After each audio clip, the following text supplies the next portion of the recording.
All right, everybody, what's going on? Goofy Rexy here, and I am here with Athame, and we're going to be talking about Cosmic Crucible here. Ultimately, going to be going through what I currently have on defense in Cosmic Crucible right now. We're going to talk about some alternative options, right, for all of these rooms. So from room 1 all the way through 6, we're going to be talking about some of the options that you can use here. First and foremost, Cosmic Crucible is not even working correctly. Like I'm not even currently matched up. I'm hoping by the time, which was supposed to happen already, I'm hoping by the time that this video goes live, or at least the day after, that we're going to be able to see what our matchups look like here. So we'll know kind of how to scout things out and who we're going to be fighting against here. But yeah, I mean, Athame, Cosmic Crucible is definitely an important game mode right now in MSF, right? So pretty important, I think, for a lot of players. I know some players probably still kind of don't care about it, but you know, I know it's pretty important because of all of these rewards, right? Yeah, and it's certainly an important game mode for myself, imaginatively.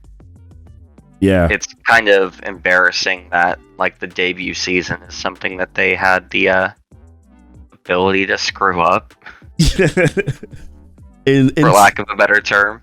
In typical Scopely fashion, unfortunately, that seems to be their MO here. But I guess we can probably first start off with just talking about and kind of reminding everyone of what the new rules are going to look like here. This is supposed to be the first actual official season of Cosmic Crucible, so a couple of rules to pay attention to here. Now, I know you've seen this already, but just wanted to remind you just to kind of keep things in context, right? So global rule. Age of X is what they're calling this. So this is the Age of X Cosmic Crucible season here. So hero mutants are going to be getting 50% damage, 15% damage reduction, 100% focus, and 500% resistance here. Unturned, this is the craziest part, right? Unturned, hero mutants clear, revive once, and immunity from all enemies. This right here is the same that we've had for the past, basically for the entire preseason. Defending characters have plus 20% health, 10% damage. Here we go to room stage 1 and 2, where it's just the global rules that are there. Stage 3 is Spider Mania, which I know a lot of players are excited about, thinking about Spider Weaver. Unspawn, Spider-Verse characters gain Safeguard for 2 turns, plus 2 deflect. So a lot of players are thinking about Underworld there as well. Stage 4, on the end of turn, global heroes gain offense up. Stage 5, on turn, bio characters apply offense down to the random enemy without offense down. And then stage 6, there are some changes here. This has actually been eliminated. This line right here, where legendary characters gain 50% damage. Unspawn, legendary characters gain 3 turns of defense up and safeguard. That's crazy. And in unturned, legendary characters remove all negative effects from themselves and gain speed up. But yes, want to point out this line that this is actually not true anymore. Legendary characters do not gain an additional 50% damage, which, by the way, like I feel like that's pretty good. Like, what are your thoughts on that right there? Well, considering characters like Rogue were about to do 800k AoEs with her ultimate, probably a fair thing to remove. Yeah, I am still scared that they screwed it up and it's not in fact gone, because I would not be surprised. Yeah, we're gonna have to masturbate to test that, right? when it comes out, just to make sure that things are actually functioning appropriately as the way that they should. So I'm gonna run through and also actually, before we even dive into this, I wanted to shout you out as well here, because you do something that's really good, I think, for every single Cosmic Crucible season here. So you have this Cosmic Crucible breakdown that you have on your Discord here. So Athame's Cosmic Crucible breakdown, where you're kind of just list out like the top 3 teams for each room that's here. Then you'll talk about the counters that are also there for these teams as well. I think this is really good and really helpful. This is something that I use a lot as I go through my Cosmic Crucible season here. So we're actually going to be, I'm going to link this down below in the description. I'm going to link your Discord as well, so that players can go over, and I know that you put a lot of work into this. So definitely want to make sure that players are able to take advantage and then put together the best possible team that they can, right, for their roster. Yeah, absolutely, and I really appreciate it. Yeah, absolutely. Big deal to push Cosmic Crucible content for myself. Yeah, absolutely. So let's jump into what I'm going to be using here, and I'll talk about some of the reasons as to why I'm using it, and then we'll talk about some alternative options for each individual room. So for 1 and 2, these are kind of, in my opinion, sort of like no-brainers. You don't really have, I don't really think that you have to put too much effort and thought into it. Really what I want to focus, really probably what you put a little bit more effort into is probably rooms 3 through 6. So right here though, out of the gate, I wanted to just use Uncanny X-Men, right, with magic. As you can see here, I took out Cyclops. This is actually a recommendation by you to take out Cyclops and use Iceman here. So I'm actually wanted to take advantage of this global rule, right? So hero mutants gain the 50%, the damage reduction, clearing immunity, right? Wanted to basically kind of take advantage of that. There's actually going to be a lot of mutant characters that you'll see, or at least a couple mutant characters that you'll see here. So but in room 1, like, and then of course let's talk about room 2, sorry, before we even dive into that. Room 2 here, I have Hero as Guardians. Now they're not great outside of war defense, but I do still see players use Eternals against Hero as Guardians outside of Alliance War. So what I'm thinking here is, okay, I'll catch a player that will kind of waste their Eternals when they could actually use their Eternals a little bit later on another counter. So I'm kind of thinking, all right, I'll use my Hero as Guardians here, but then for room 1, I'm using Uncanny with magic and then Iceman. Well, what are your kind of like alternative options that you'll probably throw in rooms 1 and 2? So alternatively, in 1 and 2, you can do really any of your combination of your hero mutant teams that aren't the primary, which is going to be like Unlimited and Axemen for the most part is what we think of, right? Yeah. So a lot of what I'm thinking is, you can do your X Factor hybrids. Maybe you pop in Black Bolt and Yo-Yo. Okay. Maybe you pull out X-23 and Negasonic. You certainly have characters that have kind of been in the Cosmic Crucible graveyard for a while that are probably going to make a surprise appearance this season. Okay. So why I guess where you kind of why you're thinking about in terms of like recommending some of those characters, and now some of these characters, right, are characters that players would have already built up. So you're not saying, hey, invest into X-23 for this or invest into please, God, no. Yeah, you're just saying that, hey, if you've already built them, then you can throw them in there. Yeah, especially for some of the people who have been longtime players in like War and built up hero mutants for other purposes. Yeah. Way back when some of those characters were more important for other game modes. It certainly brings back a really surprising degree of use for some of those characters. Yeah. Okay.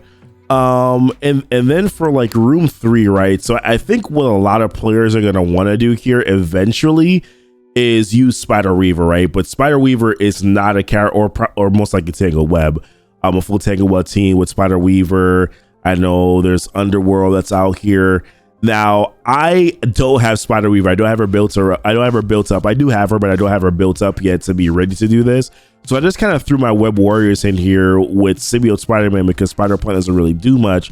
So kind of, looking to take advantage of the Spider-Verse activity here. So Safeguard for 2 turns, like get into the flex. I'm assuming that most players are probably just going to throw in either Uncanny, or they'll probably try to throw Bionic Avengers against this, which I guess, that's probably an easy counter here, but what are like your alternative options that you would use to take advantage of this room here? So alternatively, you're going to want to focus around, of course, a key character that can take advantage of those buffs. Doc for Hire could potentially be a cheap early option. Okay. If you want to avoid Bionic Avengers, you could run Shang-Chi, Luke Cage, Colleen, Misty, and Doc Ock here. Okay. And it's going to present a little bit more of an issue for Black Order to go into Doc Ock, because he's going to have that Safeguard and those bonus deflex to help him keep going. Okay. And then, of course, the rework to Kingpin. You can include him in some weird comps here and there.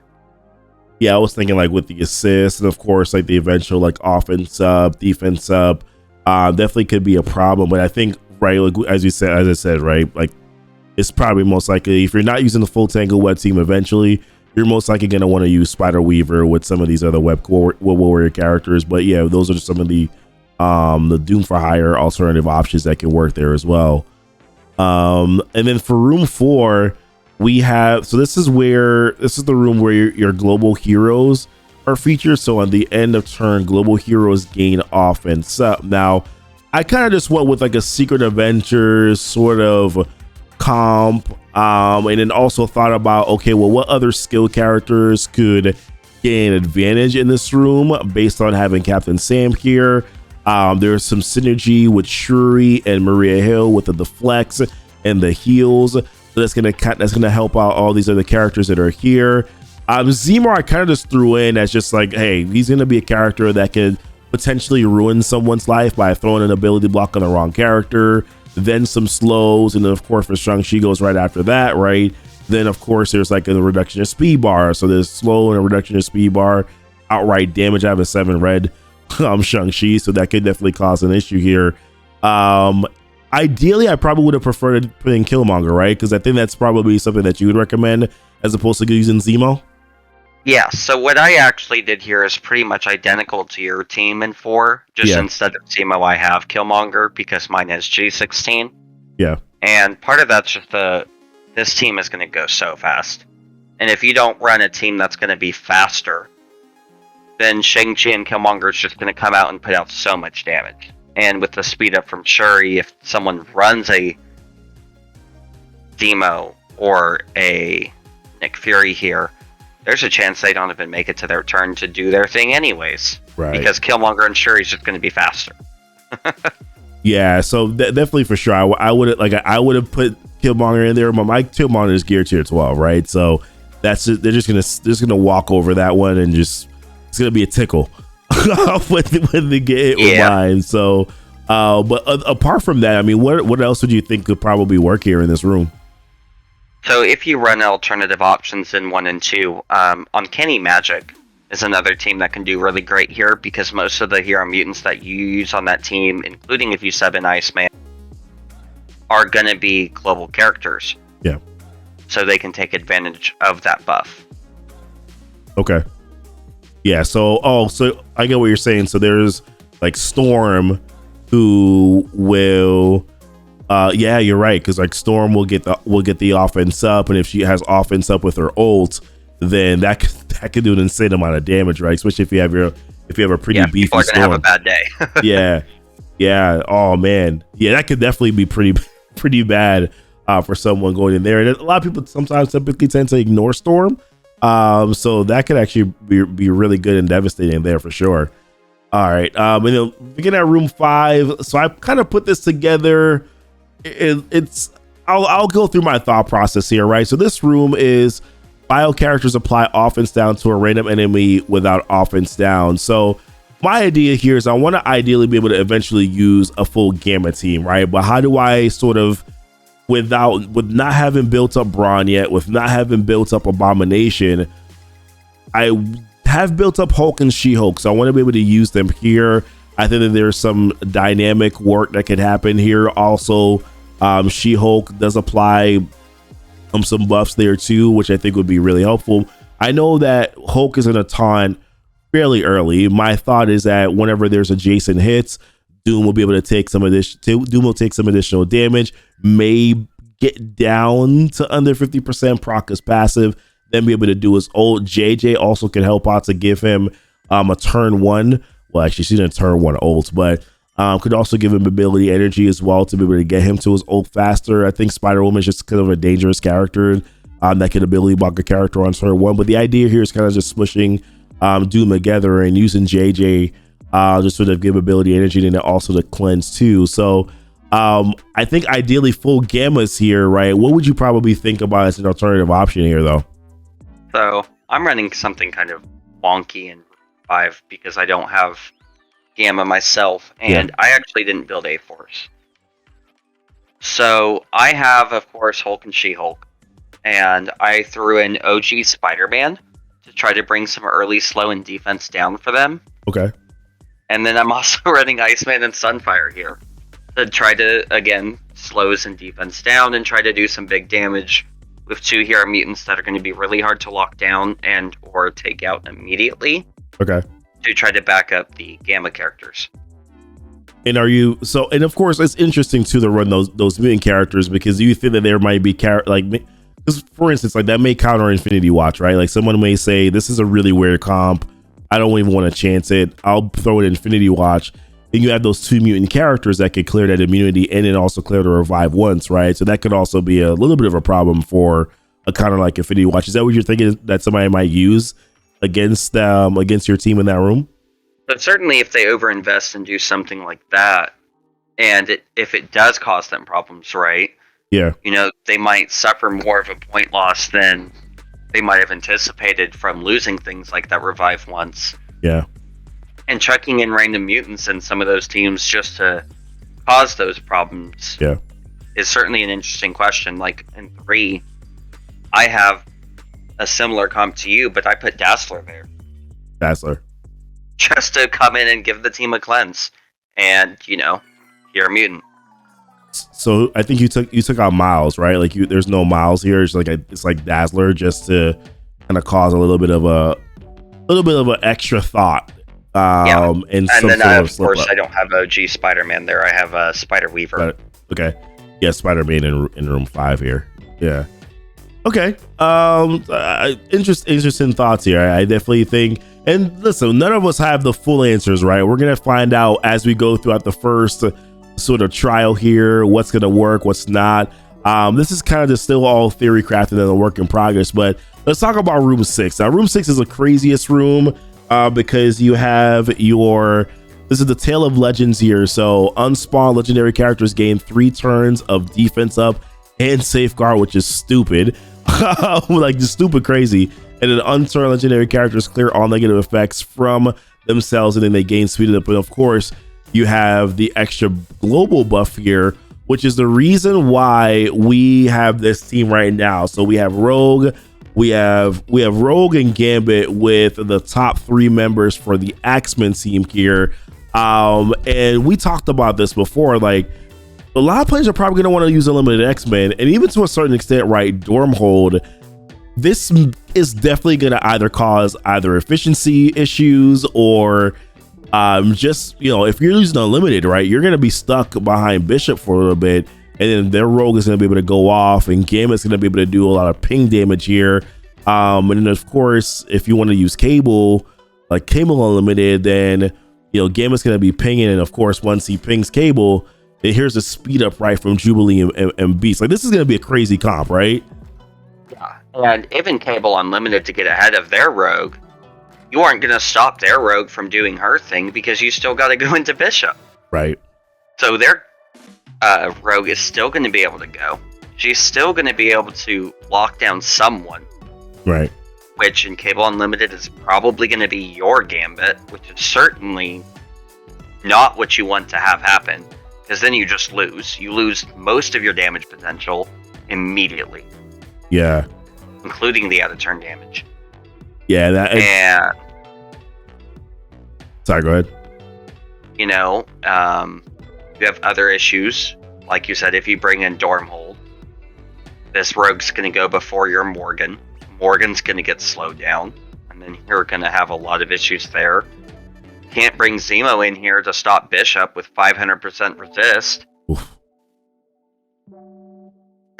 So room 6 is just going to be an absolute nightmare just with this comp. But then there's like other comps that are just going to be really stupid, right? Like there's certainly other things you can do to make a headache. Like what are some of the things that you thought about here? I know you wrote some of them down, like Dormhole with Unlimited X-Men and Gamma. There's like Omega Red, Morgan, Rogue, Red Hulk, Dormammu. Like someone's gonna do it. Somebody's definitely gonna do that, right? And someone's gonna throw the Horsemen together, and you're gonna hate them. Yeah, well, I'm definitely prepared mentally for it. I don't even know if I see that on defense. I'm probably not even gonna try to attack. I mean, what's the point? We're just gonna call it a wash. Some of the other things you can do in 6, right? If you want to keep the full Unlimited on offense, you can still put the big 3 Axemen here. Okay. And just plug and play your 2 favorite legendaries to put into that team. You know? Maybe you go, hey, Doc Ock and Black Bolt haven't had a hurrah in a while. Yeah. Let's bring them in here. and then all of a sudden you have Axemen that can't ever take offense down. You're gonna have, Black Bolt doing his pings, which can potentially cause these 3 Axemen characters to get turn meter like no other. Yeah. You can put Phoenix here if you aren't running Uncanny Magic. Yeah. She's a legendary. Dark Phoenix is a legendary. That's gonna buff Beast even more because that's what we all needed. Right. Yeah, it isn't. I'm starting to look at all this now, and I'm like, this just definitely seems like sort of a. I don't want to say it's convoluted, but it's definitely interesting. They're definitely turning our minds here a little bit, right, with what we can use and how we can go about trying to put together these comps. And there's going to be other seasons, right, where they're probably going to feature, because we're featuring mutants right now, Age of X, right? They're most likely going to feature some Mystic or Bio or whatever in the future, right? Like, this is going to, Room 6, though, I think is going to be probably the biggest problem out of all of them. Yeah, 6 is a mistake. Yeah. 6 is a flat-out mistake. Because, again, Axemen, even just OG Axemen here. Like, yeah. What are you going to throw at that you're not going to hate your life? Right.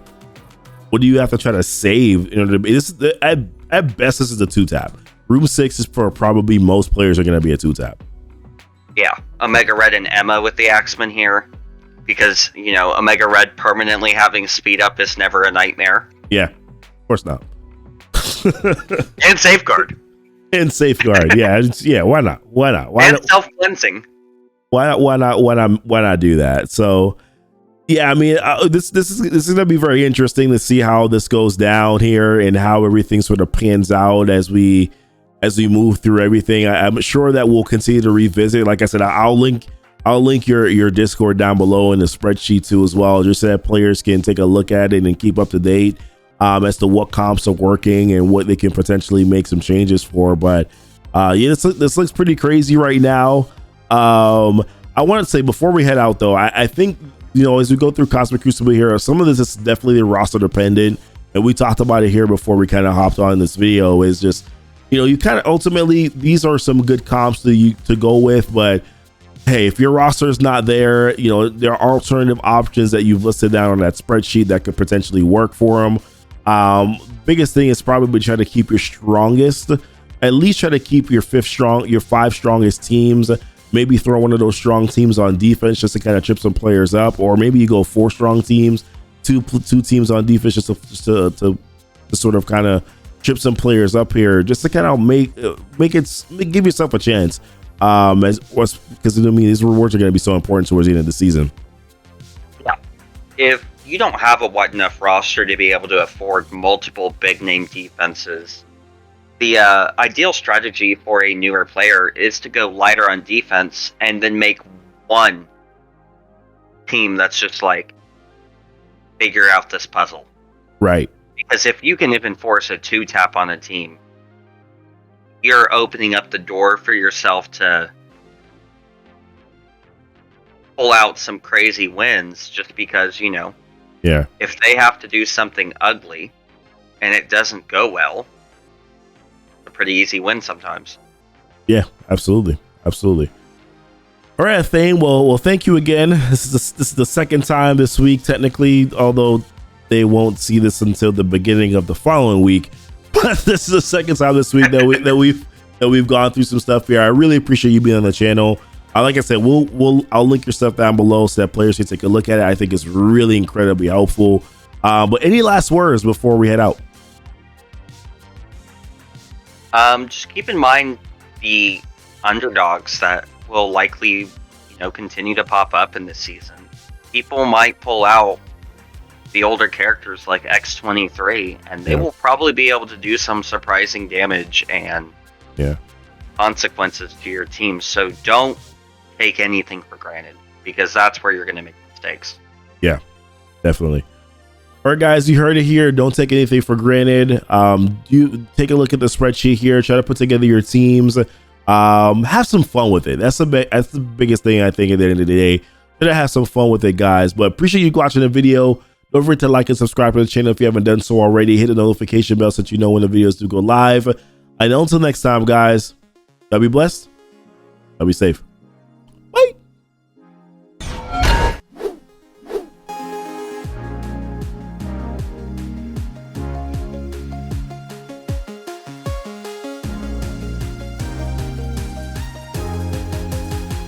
supposed to say goodbye. Not so good. They'll catch that too. Still recording. Oh crap.